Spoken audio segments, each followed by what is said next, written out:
This satellite view captures a massive Saharan dust plume blowing north, tracing the leading edge of an atmospheric heat dome. These high-pressure systems trap hot air over massive landmasses, pushing global temperatures well past 40 degrees Celsius. When you live in a city built for cooler climates, air conditioning isn't a guarantee. In places like Paris, residents and tourists are forced to improvise just to lower their core body temperatures. In the next 5 minutes, we are going to build a clear, actionable survival protocol for these exact conditions. We'll walk through exactly how to cool down without an AC unit, how to identify severe medical emergencies, and how to protect the most vulnerable people in your family. When the air outside is hotter than your body, relying on instinct can actually put you in danger. Surviving extreme temperatures requires a deliberate, scientific approach to managing your internal heat. Step 1 is your baseline defense: active hydration and AC-free cooling. Your body manages heat primarily by moving it out through your skin via sweat. To keep that system running, you have to drink water on a strict schedule. If you wait until you actually feel thirsty, your hydration levels are already dropping too low to effectively cool you. If you don't have air conditioning, you can force this process mechanically. Place a damp rag on your skin and sit directly in front of a fan. The moving air causes the water to evaporate, and as it turns from liquid to gas, it pulls excess heat out of your body. Place those damp rags on your neck and forehead. Those areas have high blood flow close to the surface, which maximizes the evaporative cooling effect on your core temperature. But there is a very common mistake people make here. They turn on a fan in a closed, hot room without putting any moisture on their skin at all. Fans do not lower the temperature of the room. They only move the air around. If that air is over 32 degrees Celsius and your skin is completely dry, blowing hot air directly onto your body will accelerate your overheating.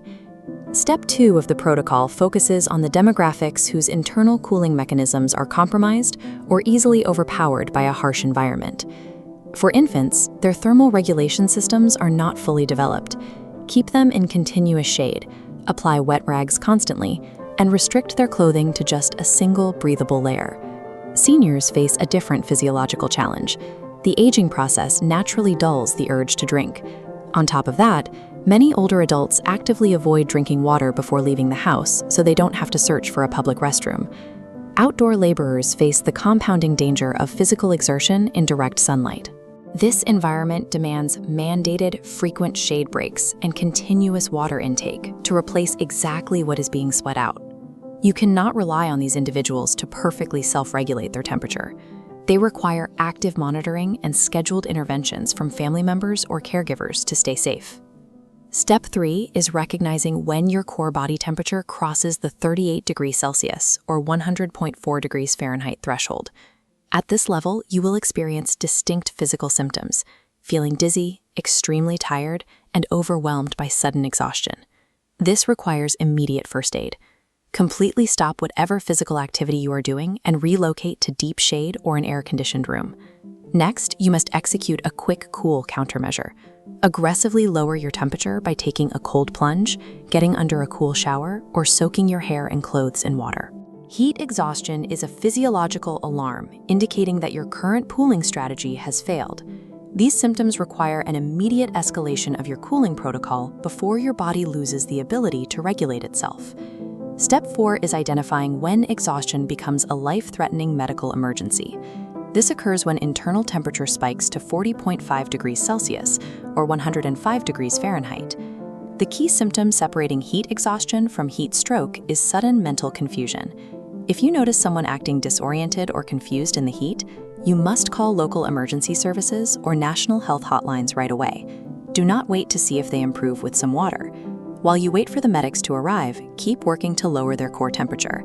Apply ice packs if you have them, and aggressively soak the person with wet rags. Lock this rule into your memory. Extreme physical exhaustion means you need to cool down immediately. Mental confusion means you must call for professional help. You now have a complete operational protocol. You know how to force evaporative cooling in your home. You know how to spot the exact moment exhaustion turns into danger.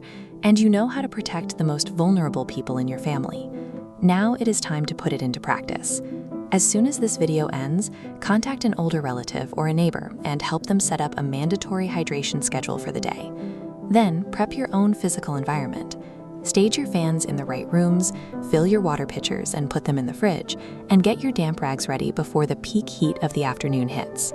Record-breaking heat domes demand the execution of a deliberate scientific protocol. Prepare your home and monitor your body carefully to stay ahead of the rising danger. This